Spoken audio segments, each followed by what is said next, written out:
beunang. Geus disita.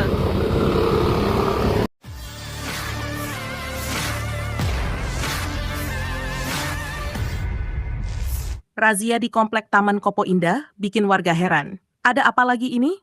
Bandung, warga kembali dibuat heran dengan aksi razia yang belakangan ini ramai terjadi.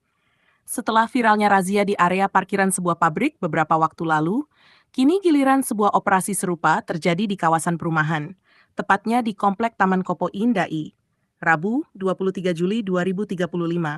Dalam video yang beredar, terlihat sejumlah petugas melakukan pemeriksaan terhadap kendaraan yang melintas di jalan komplek.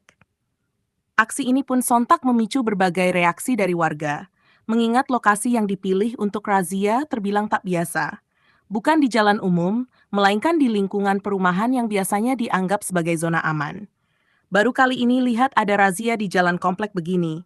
Aneh tapi nyata, ujar salah seorang warga yang merekam kejadian tersebut. Belum diketahui secara pasti instansi pelaksana razia maupun tujuan utamanya. Urang pada geus beunang. Geus disita. Download Tribun X sekarang, menghadirkan lokal menjadi Indonesia.